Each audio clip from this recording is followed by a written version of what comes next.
Muy bien. Bien, también se Sí, encuentra presente entonces Carla Zavala. Vamos a hacer un pequeño receso y retornar. ¿Ya? 5 minutos nada más.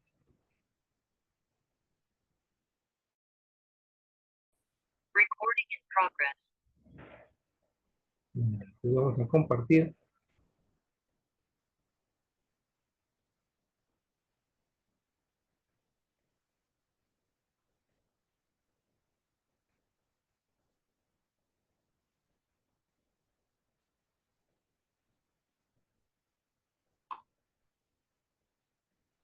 Me confirman si se visualiza.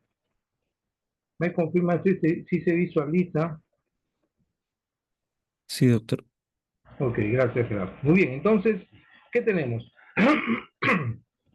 En toda conciliación extrajudicial siempre vamos a reconocer este tipo de comportamientos o este tipo de estilos de enfrentar el conflicto. Las partes generalmente van con esos comportamientos: competencia, evasión, sumisión o colaboración. Esto seguramente que ustedes ya han sido informados sobre el comportamiento con el que las partes van. Eh, la conciliación extrajudicial en realidad es una mediación, ¿verdad? Es una mediación. La diferencia está en que en la mediación el mediador es un tercero no formal. En cambio, en la conciliación, el conciliador es un mediador, un tercero, pero un tercero formal. La mediación y la conciliación, ambos son mediaciones. Realmente la conciliación es una mediación, solo que la diferencia es el tercero. Y la mediación es un tercero no formal y la conciliación es un tercero formal. ¿Por qué formal? Porque está sujeto a una designación por una resolución ministerial autoritativa. Es un formal porque está designado previamente por el director. O sea, es un tercero formal. Está sujeto a una serie de obligaciones legales. Es un tercero formal. En la mediación, ese tercero formal, en la mediación, ese tercero formal, nace legítimo o legitimado desde el momento de su designación por las partes. ¿Ok? La parte designa un mediador. Y de repente uno de ellos dice: yo quisiera que realmente nos ayude a conversar la hermana de mi amigo, porque la hermana de mi amigo a mí me estima y yo también reconozco en ella que por más que sea su hermano, ella va a saber poner las cosas en su sitio. Yo la conozco a, a la hermana de mi amigo. Confío en que ella va a ser imparcial. Y como es su hermano, ella también va a tratar de seguramente conversar bien con él. Y el hermano acepta porque es su hermana. Sabe que su hermana no le va a fallar tampoco. Va a ser imparcial. Así que ambos aceptan a la hermana de uno de ellos como mediadora. Desde el momento que es designada, nace legitimada. En cambio, el conciliador no. El conciliador es un tercero formal que es designado por el director, pero no está legitimado todavía, porque todavía las partes no lo conocen. En el momento que el conciliador hace su monólogo, las partes ahí recién dirán: ah, ya caramba, esta es una persona preparada, es una persona decidida a ayudarnos a resolver el conflicto. Sí confío. Pero si de repente en su discurso de monólogo el conciliador no se le nota sinceridad, autenticidad, las partes no van a confiar en él. ¿Ok? Y por tanto ahí no va a quedar. Entonces, el conciliador no nace legitimado desde el momento que se le designa. Recién él va a ganar legitimidad cuando sea escuchado por las partes conciliantes y ellos confíen en él. Recién ahí está ganando legitimidad. Pero en todo caso, la conciliación y la mediación tienen la misma naturaleza. ¿Y cuál es la naturaleza de la mediación y de la conciliación? La mediación, empecemos por la mediación. La mediación surge porque la negociación se ha frustrado. ¿Ok? Es decir, las partes han estado negociando, pero se han visto que hay un escollo, hay una piedra, no se puede conversar, y es que de repente los ánimos no están ensamblados, no hay colaboración, y por lo tanto no pueden continuar negociando. Necesitan de un tercero, como lo hacemos todos los días, ¿no? ¿No? Buscamos a alguien que tercie, ¿no? ¿No? A veces decimos así, ¿no? Oye, acompáñame a tal sitio. No, yo para qué voy a ir, para que tú tercies, pues, no, tú tercias ahí con mi amigo, porque puedas terciar, porque yo no lo conozco muy bien. Tú tercias ahí, tercias para allá, bueno, vamos, pues invita. Tú pagas todo. Yo pago todo, el almuerzo, la chela, todo. Allá muy bien, ya, chévere. Entonces yo tercio, sí, tú tercias, ya, chévere, vamos a visitar a tu amigo entonces, ¿no? Buscamos a alguien que tercie. Y eso es cuando la negociación se frustra, buscamos entonces la mediación, un mediador. Generalmente es así. Muy bien. Entonces, la mediación en realidad es una negociación de repente frustrada. Entonces, la mediación no tiene una... surge de la negociación. Puede darse ese caso, que la mediación surge en la negociación. ¿Ok? Ese es un caso de mediación. Y a partir de ahí, entonces, el mediador comienza a buscar la comunicación, que esa es su función, que las partes se comuniquen. Lo mismo hace el conciliador. Pero entonces, ¿cuál es la naturaleza de la mediación y de la conciliación? Es la de que ambos son una negociación. Lo que hacemos en conciliación es negociación. ¿Ok? Eso es lo que hacemos en conciliación. ¿Y cuándo vamos a negociar? Durante la conciliación, cuando las partes estén en este cuadrante colaborativo. Puede darse el caso que las partes están en el cuadrante de competencia o están en el cuadrante de evasión o de sumisión. Nuestra función como conciliadores es seguir esta flechita y llevarlos al cuadrante colaborativo. Seguir esta flechita de la evasión, llevarlo al cuadrante colaborativo, o de la sumisión, llevarlo al cuadrante colaborativo. ¿Sí? Esa es nuestra tarea. Una vez que lo llevamos al cuadrante colaborativo, aplicamos la técnica de la negociación. ¿Okay? En la sesión pasada desarrollamos lo que es las técnicas de la comunicación, o sea, las preguntas, ¿verdad? Desarrollamos la escucha activa y las preguntas. Muy bien. La escucha activa y las preguntas se aplican en todos los comportamientos. ¿Okay? Así que solo que unas preguntas se desarrollan más de repente en alguno de estos campos y otras preguntas se desarrollan más en el cuadrante colaborativo. En fin, pero las técnicas de la comunicación, la escucha activa y la negociación se aplican en todos los comportamientos, pero las técnicas de negociación se aplican básicamente en el cuadrante colaborativo. Si de pronto se ruptura la colaboración, entonces de repente las partes en este momento se ubican en un cuadrante de competencia o de evasión o de sumisión. ¿Qué tenemos que hacer?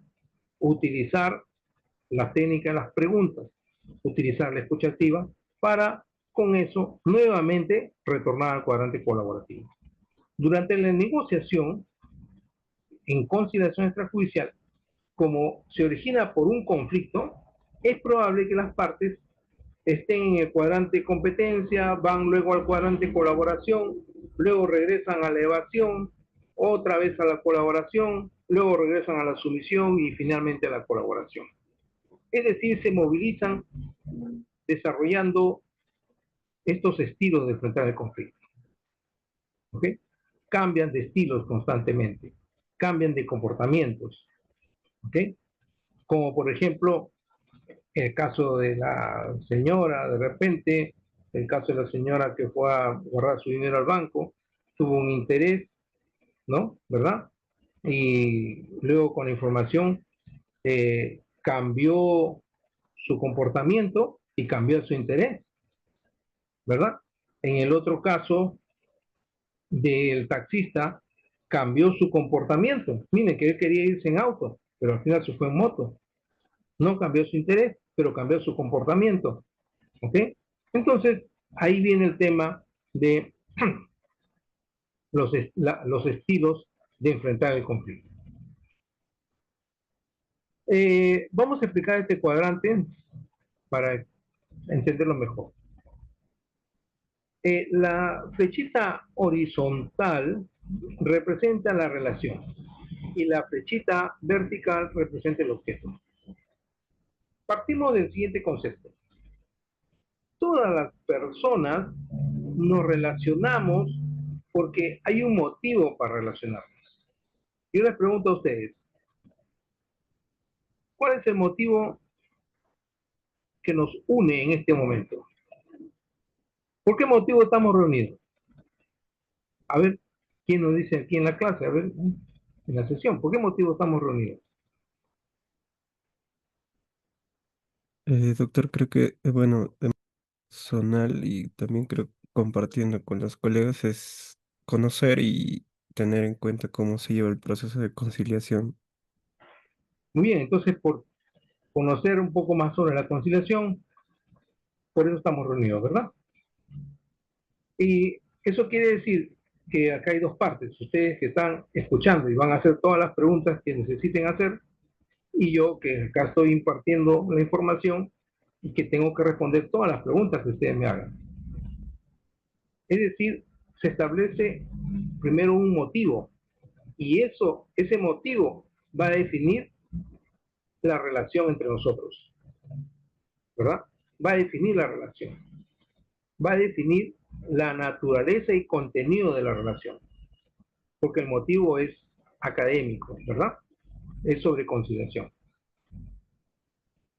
¿Y cómo va a definir la naturaleza y contenido de la relación? Porque nos va a dar obligaciones, facultades, atribuciones, derechos a uno y a otro. Es decir, en mi caso, mi obligación es dar información y responder a las preguntas, ¿verdad? Y en el caso de ustedes es guardar silencio, intervenir constantemente, hacer preguntas para que puedan aprovechar toda la información que maneja el capacitador y ustedes también puedan tenerla. O sea, hacer todas las preguntas que necesiten hacer para que se beneficien, porque si no, no tendría sentido. Entonces, en ese aspecto, surgen derechos y obligaciones de ambas partes, ¿verdad? De ambos extremos de la relación. Y eso define la relación. Pero si de repente la reunión fuera de repente una reunión para conocernos mejor, entonces ya sería de repente como quien dice un compartir virtual, ¿no? Donde vamos a conocernos un poco, qué hacemos en el día a día, a qué nos dedicamos durante el resto del día, qué expectativas tenemos, en fin, para conocernos. Entonces, si ese es el motivo, las reglas serán otras de repente, ¿verdad? Serán otras las reglas. Cambia la naturaleza. Entonces, el objeto define la relación. ¿Ok? El objeto define la relación. Por eso ponemos al objeto en la línea vertical, en el sentido que el objeto está, este es el objeto, por decir, está sosteniendo la relación. ¿Ok? El objeto sostiene la relación. ¿Ok?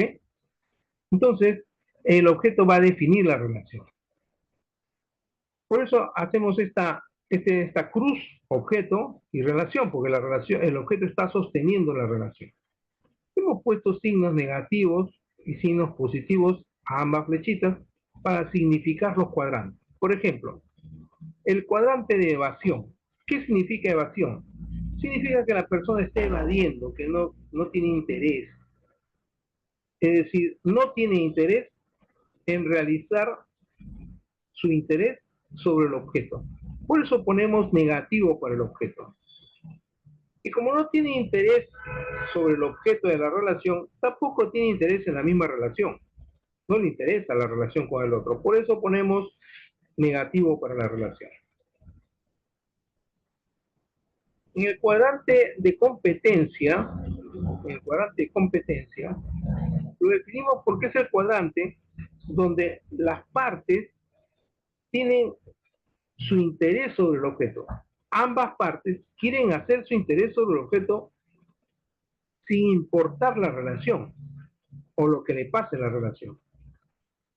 Por eso le ponemos negativo para la relación y positivo para el objeto, porque ambas partes quieren realizar el objeto sin importar lo que le pase en la relación. Es decir, pueden terminar peleados. ¿Ok? Por eso ponemos negativo. Pueden terminar peleados con tal de hacer su interés. ¿No? Es lo que está haciendo ahorita Trump, ¿no? Trump, si ustedes han escuchado las noticias internacionales, Trump primero invade Venezuela, secuestra al presidente, luego le hace un programa de reestructuración del sistema de explotación del petróleo. Ahora Trump ya tiene el petróleo en sus manos, dice que es suyo, dice que es suyo y que le han robado a él el petróleo, y ahora Venezuela ya no puede vender el petróleo directamente a Rusia, a China. Ahora Trump agarró el petróleo y Trump se lo ha ofrecido en venta a Rusia y a China. Y Rusia y China le han dicho que no le van a comprar porque ese petróleo es robado. No lo puede vender lo que no es tuyo. Así que no te vamos a comprar. Y pues China, parece que Trump vive de espaldas al mundo, ¿verdad? Porque el petróleo, pues ahora no es el único combustible. Tenemos otros combustibles que compatibilizan bastante con la informática, compatibilizan bastante con los vehículos eléctricos. Entonces, ya el petróleo no es la única energía. Hay otras fuentes de energía. Hay vehículos eléctricos que no necesitan petróleo. Y por lo tanto, no quiero tu petróleo. Primero Trump, pues entonces actuó con ánimo de competencia, a robar el petróleo, como sea, ese petróleo tiene que ser mío, y ya lo consiguió, por encima de las relaciones internacionales, maltratando las buenas relaciones internacionales. Y ahora ya están deterioradas las relaciones internacionales. Y ahora nadie le quiere comprar. Realmente es bruto el gringo, pero bueno. Entonces, es un ejemplo de competencia. Quiero, yo quiero. Ese es el ánimo de competencia. No le interesa la relación. Recordemos a mí que Trump ha sido siempre un excelente negociador. Él ha sido un excelente negociador de competencia, con ánimo de competencia. Él ha manejado siempre sus negocios de esa forma. Es decir, ¿sabes qué? Yo quiero esto y lo quiero ya. No, pero yo no quiero hacer negocio contigo. Entonces te lo quito. Siempre ha sido así, como persona. Trump siempre ha sido así. Entonces te lo quito. Y el otro se asusta. Pero es pura palabrería. Pura palabrería. Trump siempre ha manejado el juego psicológico. Y ahí nomás te quiebra. Imagínate que tú vengas, estás en tu casa y alguien te dice, pues quiero que me des una colaboración, te están extorsionando. Primero te amenazan, ya te asustan. Luego te observan qué haces para saber cuáles son, con qué recursos cuentas, y se dan cuenta que no tienes recursos, entonces se te vienen encima. Esa es la extorsión, ¿verdad? Entonces, yo no digo, me refiero a que el ánimo es solamente con la finalidad de explicar el ánimo de competencia, ¿no? El ánimo de competencia es una negociación dura, es una negociación que busca imponer, ¿ok? Todo lo contrario a la sumisión. En la sumisión, la parte más bien quiere conservar la relación, ¿ok? Lo que busca es conservar la relación por encima de su propio interés. Es decir, el sumiso o el que cede no realiza su interés sobre el objeto, pierde su interés sobre el objeto, ¿ok? Y más bien pierde a cambio de conservar la relación. Es el caso, por ejemplo, de los bodegueros que manejan de repente, bueno, los tenderos, bodegueros, comerciantes, llámese como se llame, ¿no? De repente un comerciante de Gamarra, acá en Lima, ¿no? Que vende fardos de tela, ¿ok? 1000 fardos de tela vende. Siempre está estoqueado. Tiene 1000 más en su bodega, en su depósito, y tiene 1000 también acá en la tienda. 1000 fardos de tela, le vende al por mayor. Ahí le compran 10, 20, 30 fardos. Así, todos los días. Pero hay un cliente pues, que le lleva 500 fardos. Hay un cliente que prácticamente le compra todo. O sea, bueno, 500. Él está toqueado con 1000 diarios, pero el otro le lleva 500. Bueno, caramba. Eso pues, a ver un ratito, por favor. Un ratito. Un segundo.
A ver, un segundito.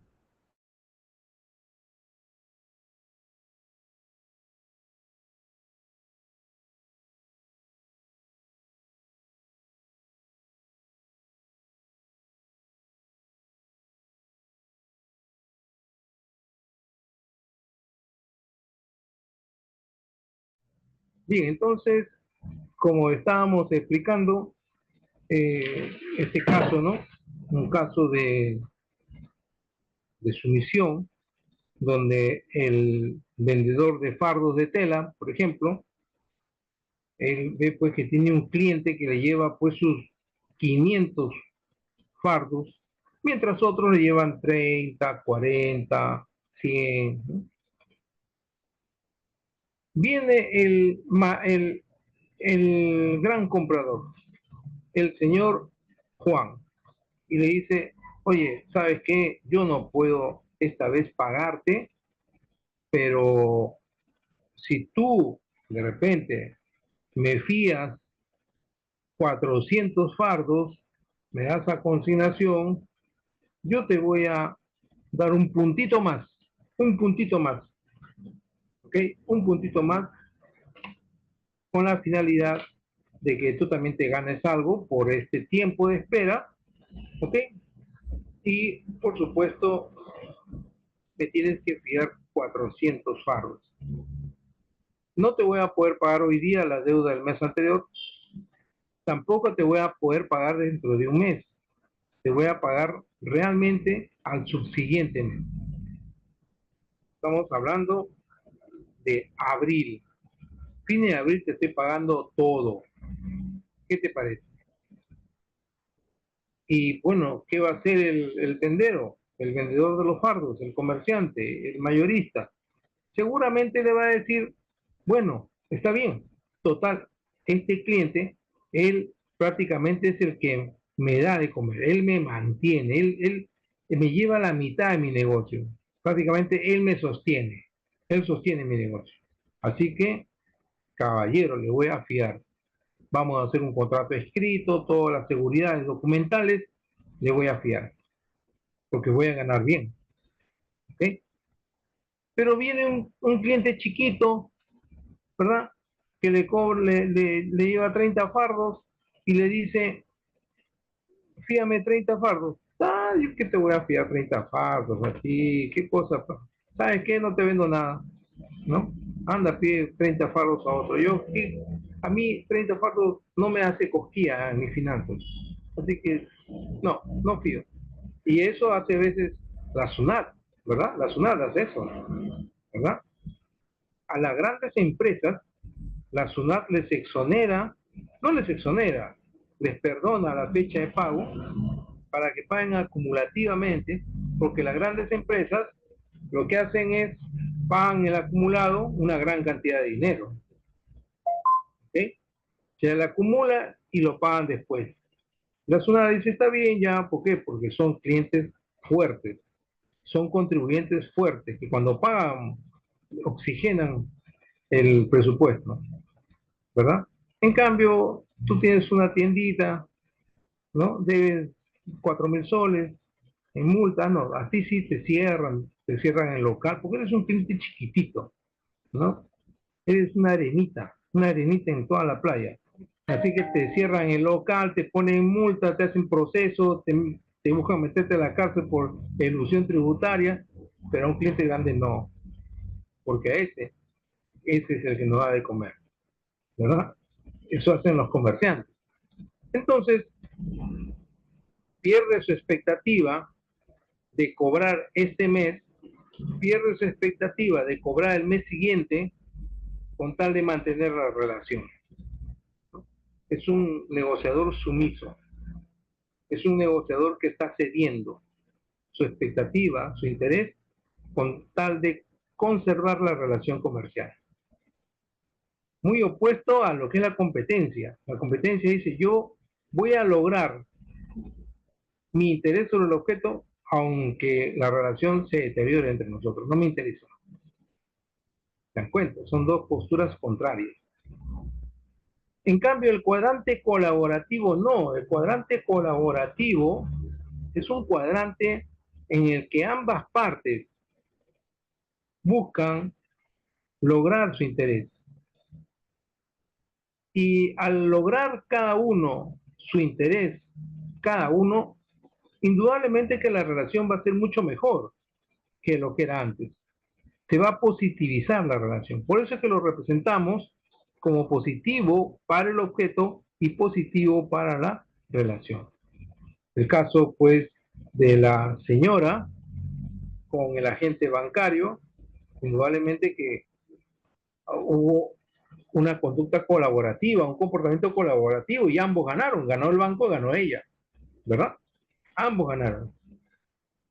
Igual con el taxista.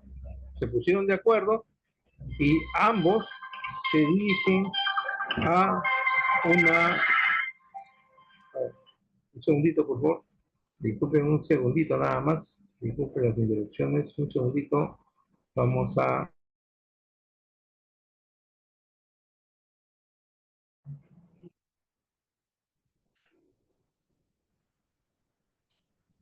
Bien, vamos a entonces a compartir el PPT.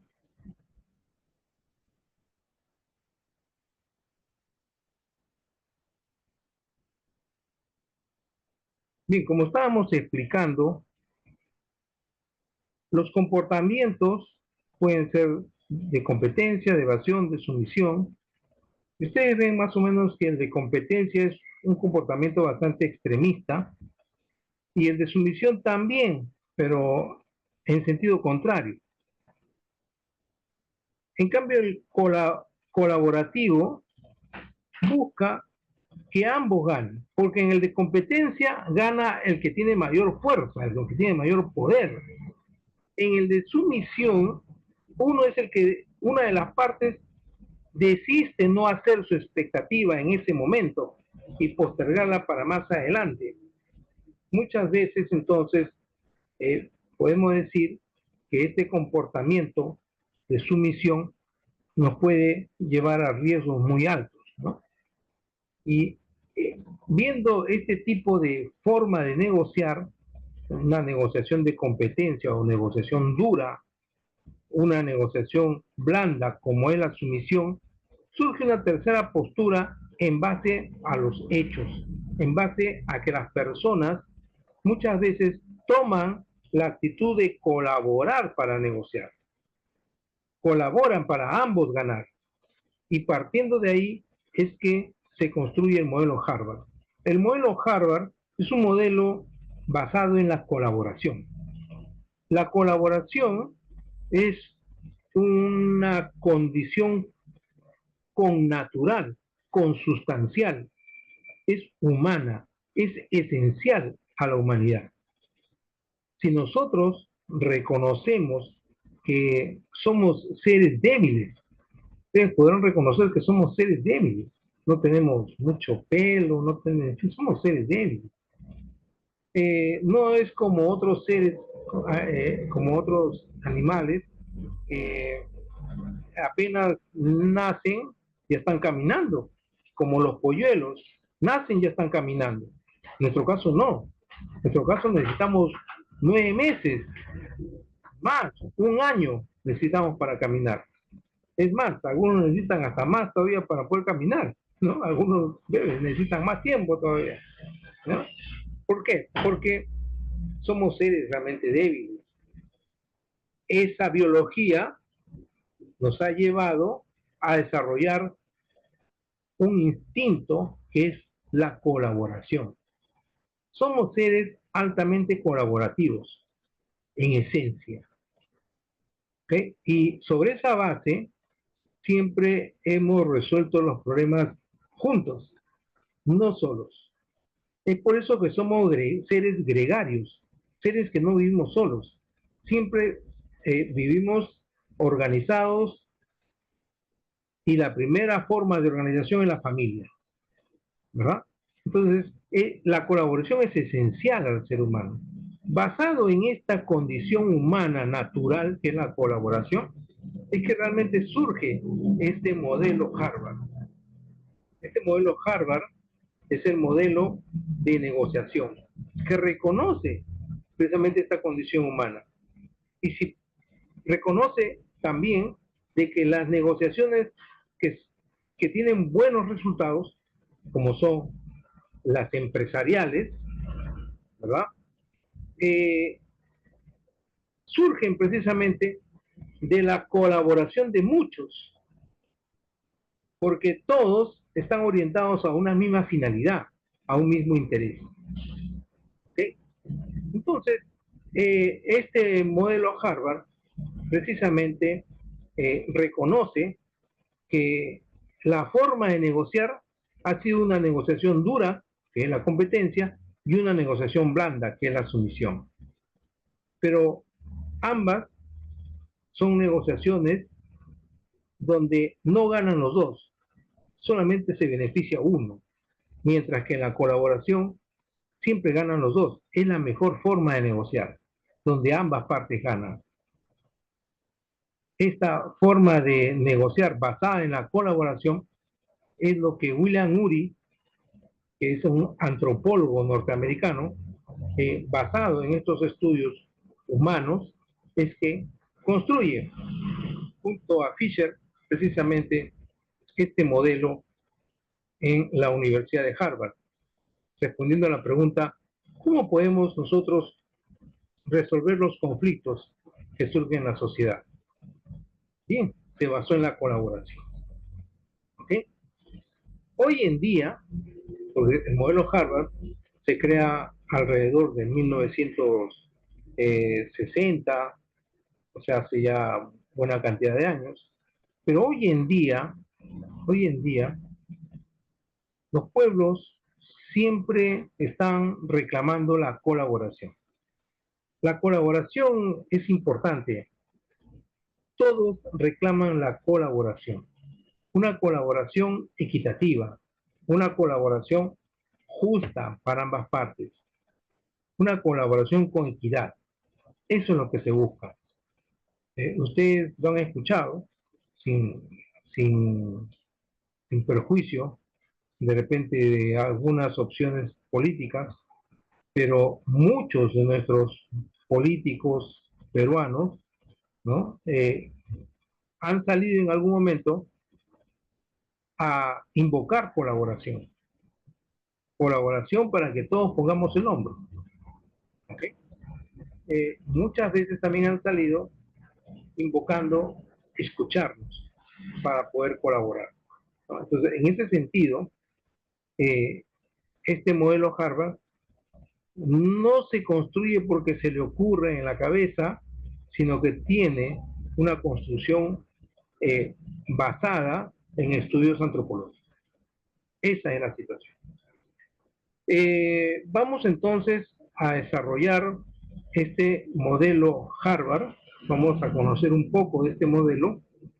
Por supuesto que vamos también a ir compartiendo algunas eh, informaciones. Vamos a ver cómo lo hacemos acá.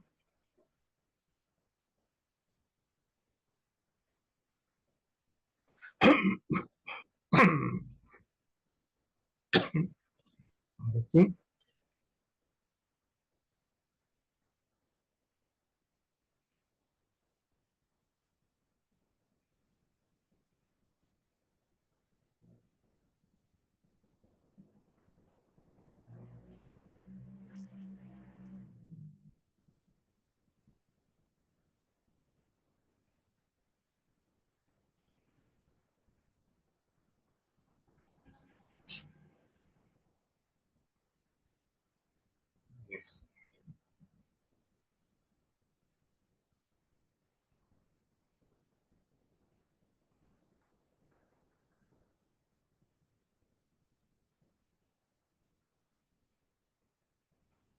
Bien, entonces acá estamos presentando el modelo Harvard.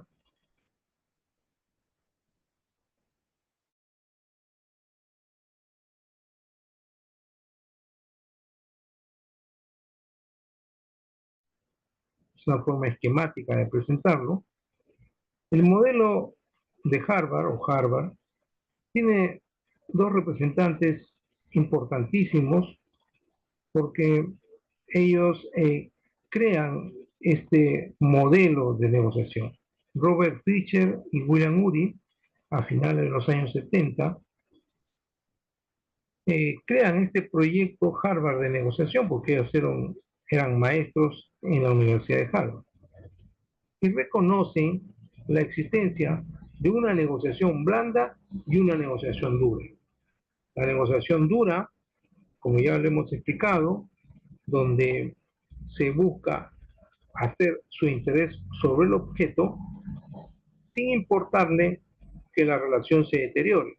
En cambio, la negociación blanda busca más bien conservar las buenas relaciones sin importarle dejar de hacer su interés sobre el objeto.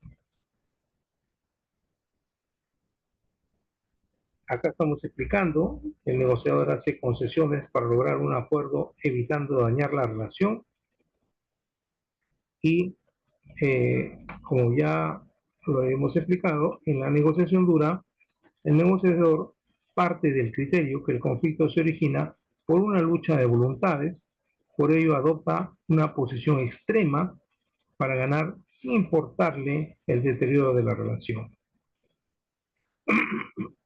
Por eso el negociador duro, lo primero que hace es quebrarte tu voluntad, a ver tu firmeza, te quiebra la firmeza. Eso es lo que busca el negociador duro, busca quebrarte tu firmeza. El modelo Harvard es una negociación basada en la colaboración y también, por supuesto, en principios. El proyecto Harvard de negociación proponía una tercera opción, la negociación basada en principios. ¿Cuáles son estos principios? A raíz de las situaciones reales de negociación, como por ejemplo lo que hemos estado nosotros presentando, estos casos hipotéticos de la señora que se va al banco, ¿no?, a buscar proteger su dinero. Un milloncito es considerable, no lo puede guardar en la casa, entonces va al banco a buscar una seguridad, ¿verdad? O como el caso del taxista, o el caso del estudiante que quiere buscar eh, tener la posibilidad de tener las clases grabadas los días miércoles, ¿no? Todas estas situaciones hipotéticas que realmente sí se dan en el día a día, implica un comportamiento de las partes, un comportamiento colaborativo, un comportamiento basado en principios. Por ejemplo, primer principio, separe a las personas del problema. Es decir, con este principio lo que se busca es concéntrate, ¿no?, en el problema. No te concentres en las personas. Es decir, no busques resolver el problema atacando a las personas. Busca resolver el problema atacando el problema. Concéntrate en el problema. ¿Okay? Y por supuesto, nosotros vemos que cuando se han producido estos casos hipotéticos, los participantes de estos casos hipotéticos se han concentrado en el problema, ¿verdad? No ha habido ataque a las personas. El taxista busca, el usuario del taxi busca un taxista, lo ve, lo observa, dialoga amablemente con el taxista también le preguntó amablemente, es decir, las personas no se están atacando, ¿verdad? Ellos más bien han confiado en el otro, ha habido buena fe de ambas partes. Entonces, eso hay que reconocerlo en toda negociación. Por eso se plantea separar a las personas del problema.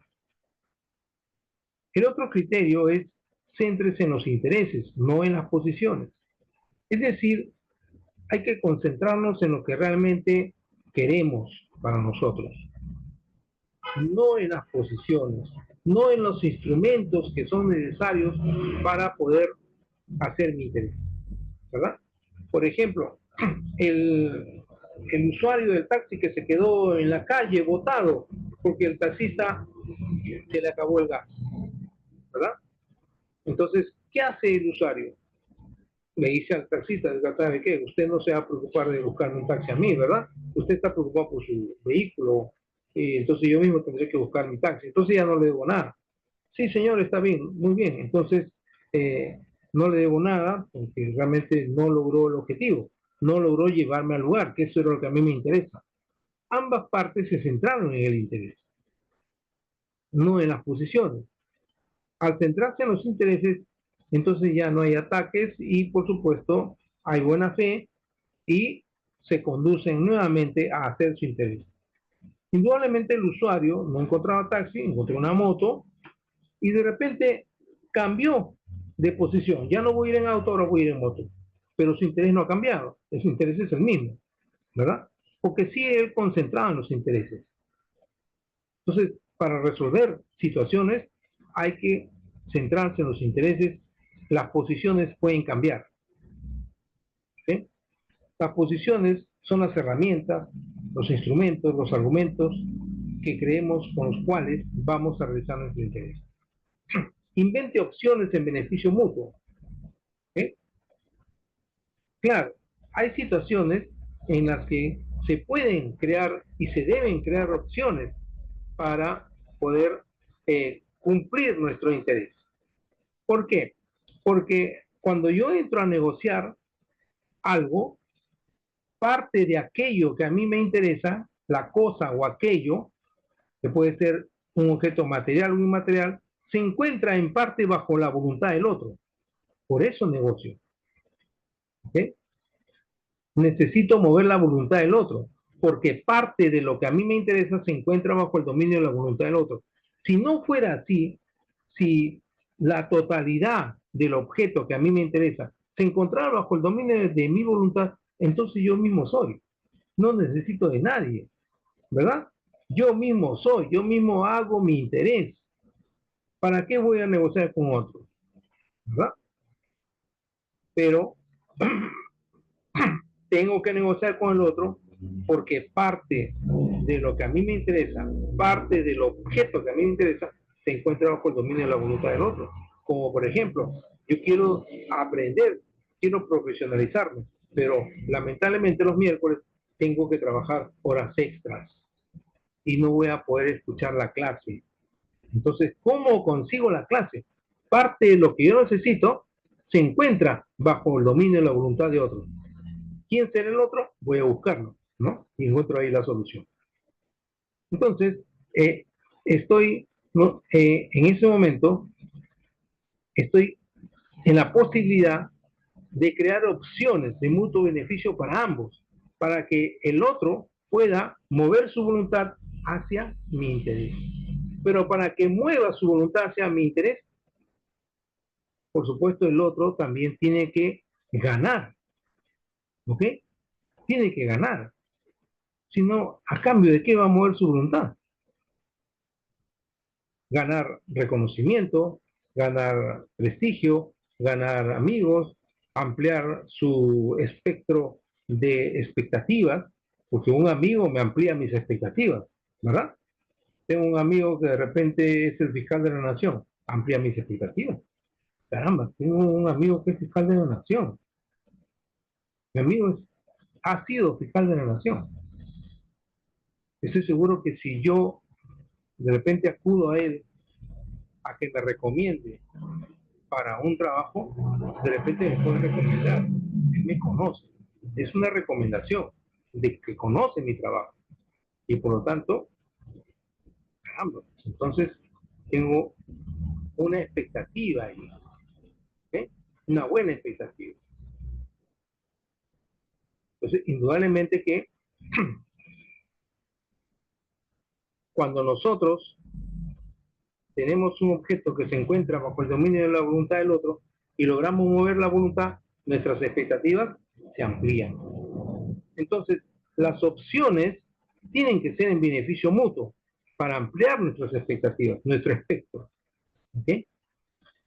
Otro criterio es utilizar los criterios objetivos, es decir, verificar que los compromisos de negociación pasen por el filtro de estos criterios objetivos, que no transgreda el orden público, que no transgreda el ordenamiento jurídico, que no transgreda las buenas costumbres. ¿Ok? Es decir, que no transgredan el derecho de terceros o a terceros simplemente. ¿Ok? ¿Para qué? Para de esa forma poder darle legitimidad a nuestros compromisos en negociación. Estos 4 principios son básicos, son elementales y se dan todos los días. Si nosotros analizamos casos en que hemos negociado desde comprar un libro y regatear por el precio, se han dado estos 4 principios. ¿Okay? Entonces, es importante tener siempre en consideración que estos principios siempre se dan en toda negociación. Imagínese cualquier caso usted de una negociación, comprar un libro, ir a la farmacia, comprar un medicamento, salir con la esposa un fin de semana, en fin, se dan momentos de negociación. Salir al parque con los hijos, se da momento de negociación. Salir a una reunión, se da momento de negociación. Se dan estos 4 principios fundamentales de manera natural, fluyen siempre y cuando estemos en el cuadrante colaborativo. ¿Okay? Porque si no estamos en el cuadrante colaborativo, entonces no van a poder fluir estos 4 principios. Lo que queremos en conciliación extrajudicial es ser conscientes de estos principios que fluyen de manera natural en toda negociación. Tomar conciencia para crearlos, para llevar a las partes a la creación de estos principios fundamentales, hacia el reconocimiento de estos principios fundamentales. Entonces, lo que hace el conciliador es tomar conciencia de ello, nada más, ser consciente de que existen, que están ahí y que se pueden conducir, se pueden realizar. ¿Ok? Muy bien. Estos 4 principios, indudablemente que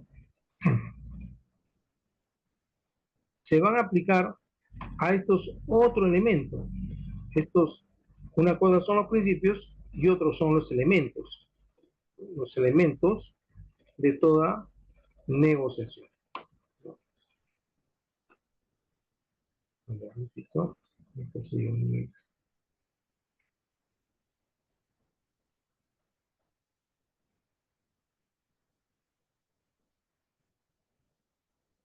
Bien, estos elementos de la negociación basados en principios son 7 elementos que surgen en toda negociación, que indudablemente ya está ubicado en el cuadrante colaborativo.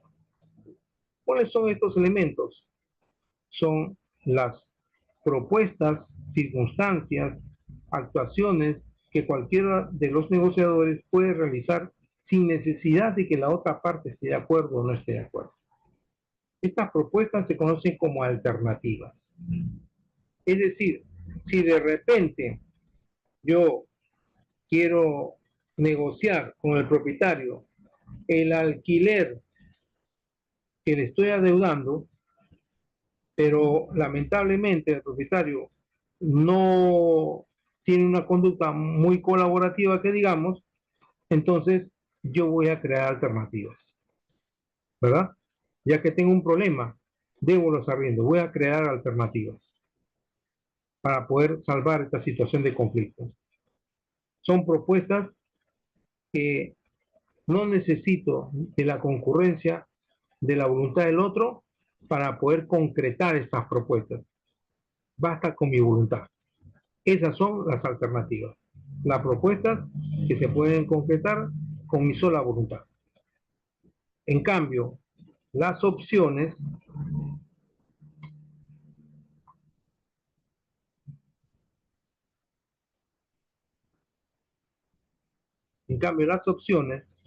son propuestas también, pero estas surgen del diálogo con las partes. ¿Okay? Entonces, las propuestas que surgen del diálogo con las partes se llaman opciones. Las propuestas que son llevadas por las partes y que no necesitan la concurrencia de la voluntad del otro son alternativas.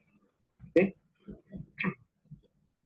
El interés es otro elemento más, ya lo hemos visto, es aquello que el negociador quiere, desea o necesita, que se constituyen como esperanzas y temores y se encuentran detrás de la posición de las partes.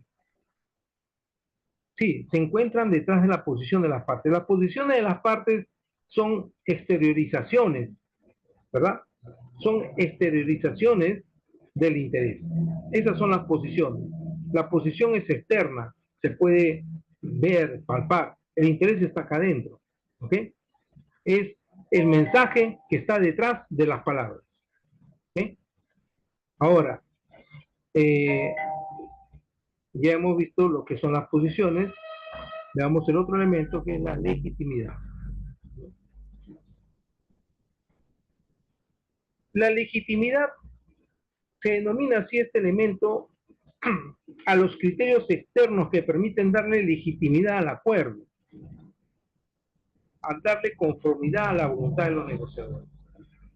No basta pues la voluntad de las partes, se requiere determinar si se encuentran conforme a tales criterios externos como la ley, las buenas costumbres, el orden público, la moral, la ética. Entonces, esos criterios de legitimidad son criterios externos que las partes a veces exigen antes de asumir los compromisos.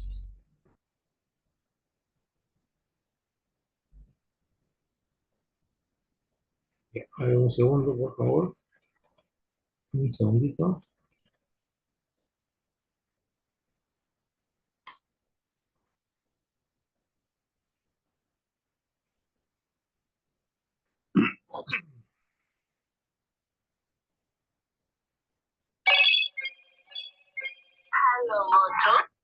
Aló.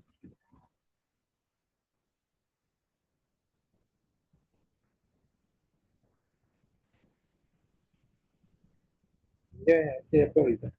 Ya.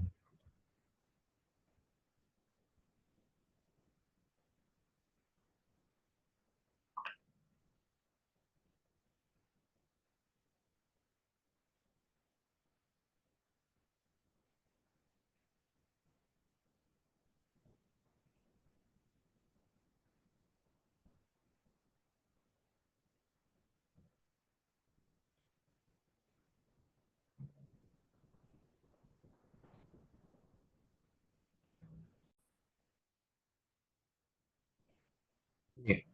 Bien, vamos a compartir entonces. Bien, PPT.